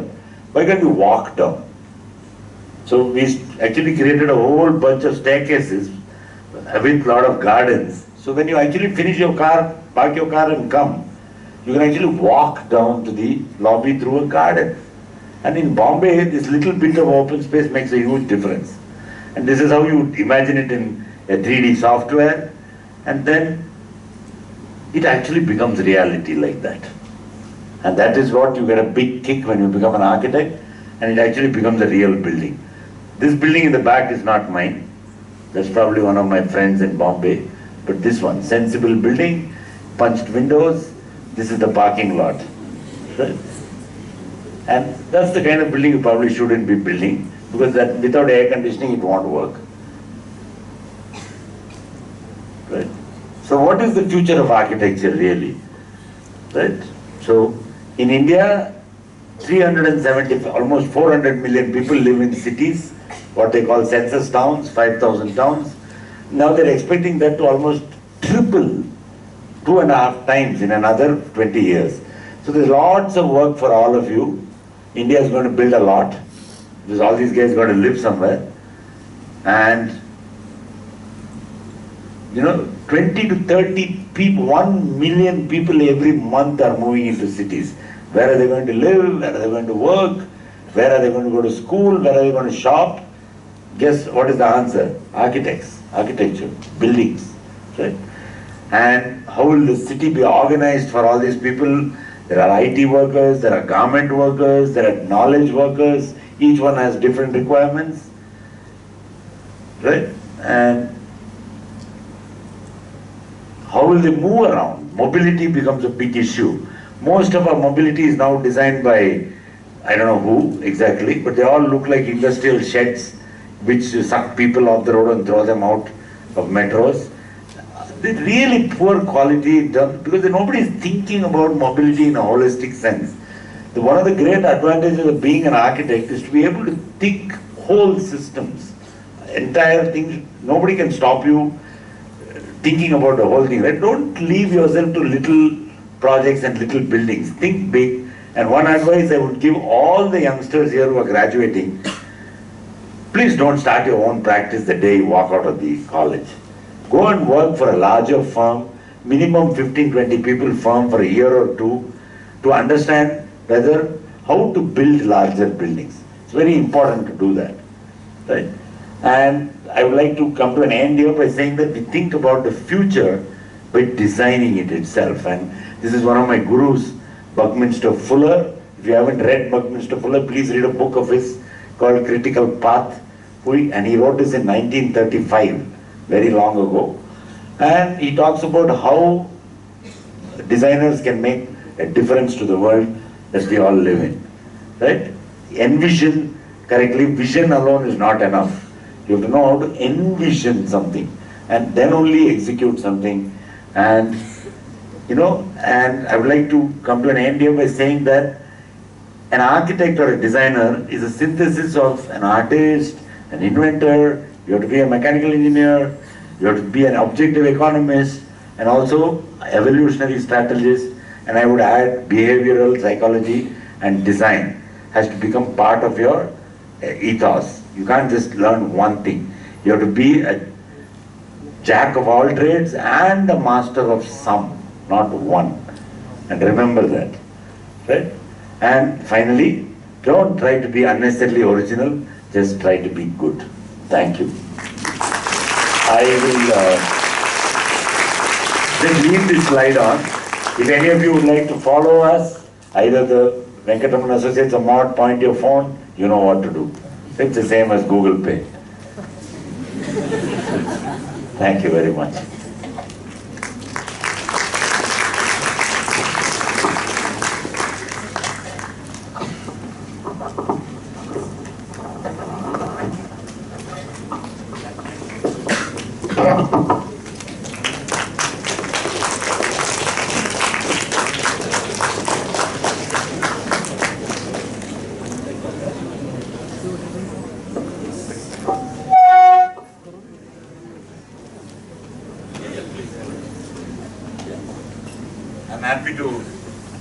I'm happy to answer any questions if any of you have any. But somebody's got to start.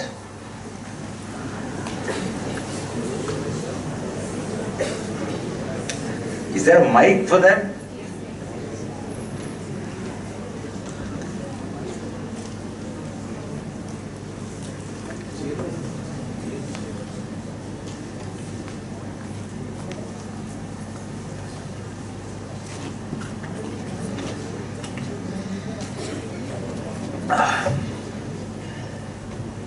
No questions, too much information.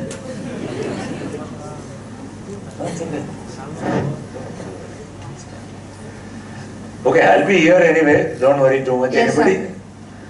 Yeah, go ahead. So I saw all of your projects are ranging from a wide range, Yeah. from residential to R&D research institutes and everything. Correct. Was there any project that challenged your sense of creativity, and how did you actually overcome it? Like, what was the type of project? What do you mean sense of creativity? Every project there is super creative. No, but did it yeah, the end result, it was It always creative, does. but- No? If it doesn't, see, whenever you do something, you should always challenge the brief. If somebody tells you, I want to do something, if you just listen to it, then you can as well be a draftsman. You don't need to be an architect. If you do what other people tell you to do, you have to question what they are asking. Do you really mean that? What do you mean by this? Why do you need such a big house? Can't you live in a little smaller space? Etc. I mean, whatever it is, or that's fundamental to being an architect, is to be able to challenge a brief in a creative way. Always important. Okay, that way every project is a challenge. That is one of the great things about being an architect, is that every job is different. You don't do the same job again, ever again. Every time it's different. And every time you also evolve in how you respond to there is no substitute for experience in this field, unfortunately, but experience. You get better and better. And that's why it's called a practice. You never become perfect. Right? You keep practicing all the time on poor clients. Yes, sir. That's all. Thank you. Thank you. Anybody else? Hello, sir. Before the talk, you just told like Bangalore is kind of losing its identity kind of thing. So I wanted to know your opinion or your vision of what the Bangalore should be from now onwards. Because we've seen like Bangalore is rated one of the most heaviest traffics and be declining number of lakes and the greenery and everything.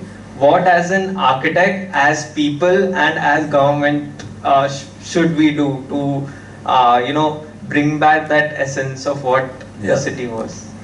I think the fundamental problem today is the biggest mistake we have made in Bangalore, and it's not one person's mistake, it's a collective error.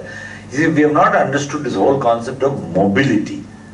Right? We think mobility means cars should go faster on flyovers. That's what we think. People don't realize that less than 5% of the city actually uses the car as their public primary transportation. So the biggest change I would do if I was given charge of Bangalore is to put in a robust bus network into the whole place, and also bring in other forms of mobility like suburban rail, and people should be able to move quickly from one part of the city to another. Two, if you ask me, Bangalore's reached its growth limit. You should now, I have been telling the Karnataka government endlessly now, please move development out of Bangalore into other cities in Karnataka. Give us a chance, we'll come and spoil Belgaum also for you. So, why should only our city get destroyed, or Jubliee also if you want? So, but on a serious note, I really think from an economic perspective, Bangalore has reached its saturation limit. But more and more people want, because it's become a critical mass of talent, more and more people want to come there more again and again. Second, I think we are having severe stress on water. And we have to come up with proper water conservation measures, make mandatory rainwater harvesting. All the rain that's falling on Bangalore is just mixing with sewage, and we are gifting it to Tamil Nadu. You know, that's what's going on right now. So right now there's no need to do that. And instead of coming up with fanciful projects which doesn't benefit anybody, small things like this would make a difference. 3, create a self-enforcing system of bylaws and regulations for buildings. The city has become so big, there's not enough people in the BBMP to police the city. Everybody is violating, building all kinds of crazy stuff. And yesterday you must have noticed there was a big fire in one of the bars. There's nobody checking anything. And Bangalore has become crazy. Now there are more than 6,000 bars in Bangalore. If you trip in Bangalore, you will fall into a waiting bar. It's that many. The city is awash in liquor, and because there's nothing to do there. So I have been telling the government, please create leisure activities, make shopping streets, or make public spaces, food streets. So the government it's not that they're not listening. So if you come in December, I have now created one beautiful Tindi Bidi in the old part of the city. And to be able to just go and enjoy a meal or something without a pressure of, all the time, this liquor lobby is the one pushing this whole thing down your throat. There must be other things to do in life except getting drunk in a bar, right? Or going to a multiplex and seeing a film. There must be an open space, and Bangalore has great weather. And we are complete. And third is that we also need to make a cycling and walking. We have 2 feet called number 11. You should be able to walk. We are not even, footpaths are broken, etc. etc. So there are multiple things that has to be done. But it also needs a politician to listen. And what I have now come up with is, it's impossible to do it at a big scale. I do what is called urban acupuncture. Have you heard of acupuncture? You put a needle somewhere, something else will become okay. So here and there put acupuncture, and hopefully one day the city is like a human body, right? It will respond, and then everything will become all right. Thank you. Thank you, sir.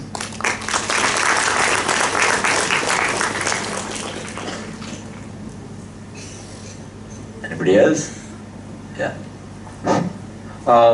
Good afternoon, sir. I'm a 5th year student, and I'm gonna pass out after 6 months from here.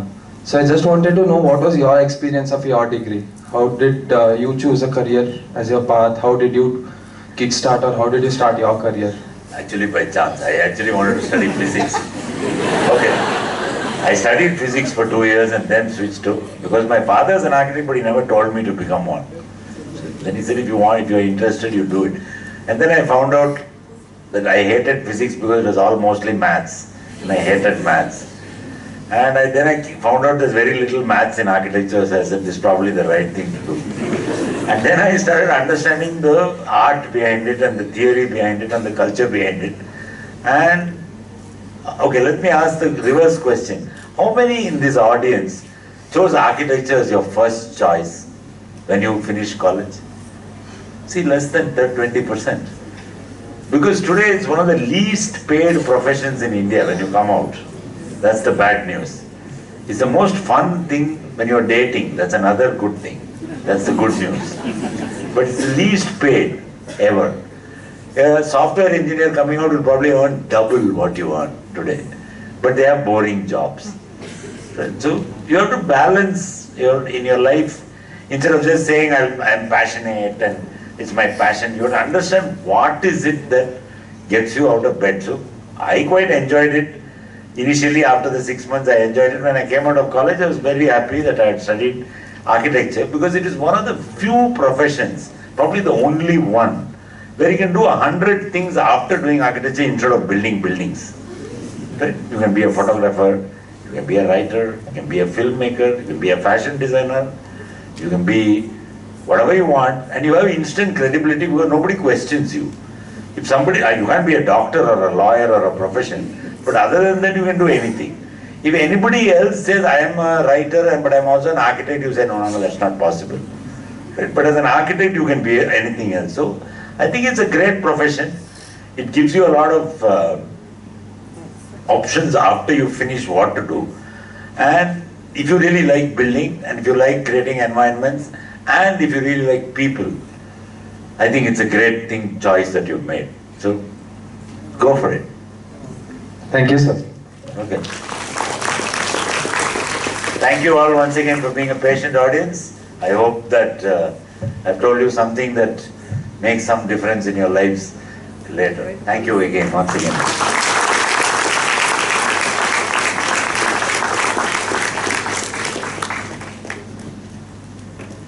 Thank you so much, sir, for such an informative and enlightening talk. Thank you so much, sir and ma'am, for your contributions to this country, this field and beyond. Your projects, as we saw, were truly awe-inspiring, and on a very lighter note, thank you for the redesign of the Church Street, which is our favorite spot in Bangalore. I would request HOD ma'am to present Naresh sir and Aparna ma'am with a token of gratitude and love.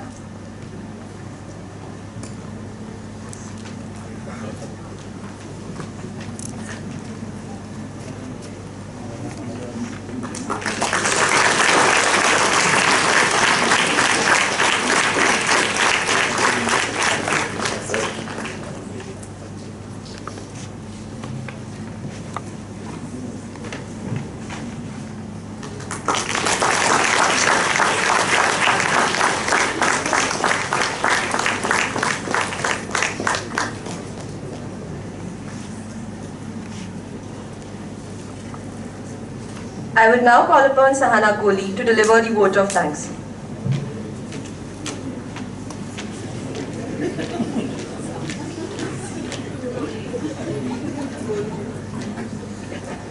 Good afternoon, everyone. It's my distinct honor and privilege of delivering a vote of thanks on behalf of this esteemed gathering. I stand before you with immense gratitude and joy as we conclude our remarkable event of Space Talk. This event has been a true celebration of knowledge, exploration, and innovation. First and foremost, I would like to extend a heartfelt thanks to our chief guests, Architect Naresh Narasimhan and Aparna Narasimhan ma'am, for gracing us with their presence and sharing their invaluable insight on architecture and urban design. Your wisdom and vision have enriched our understanding and inspired us to think beyond our boundaries. I also want to express our deep appreciation to the faculty members who worked tirelessly to organize this event, ensuring its success. Your guidance and commitment to nurturing the minds of our students are truly commendable. I would also like to thank our enthusiastic students. Their active participation and thirst for knowledge have illuminated this event. Last but not least, a heartfelt thank you to the events organizing team, volunteers, and everyone behind the scene who put in their hard work and dedication to make this event seamless. This gathering has been a success of collective learning and sharing of ideas. It is through such forums that we expand our horizons, foster creativity, and strive for a better future. We live here today with a sense of purpose and renewed inspiration to continue exploring the boundless possibilities of architecture and urban design. Thank you all once again for being a part of this event, and we look forward to many more such enlightening experiences in the future. Thank you. Thank you, Sana. Thank you everybody for joining us today. I hope you had a good time. I would love to invite all of you all to the Urban Insight exhibition, which is to be inaugurated by our esteemed guests. Thank you. Thank you, everybody. I would request everybody to rise for the national anthem.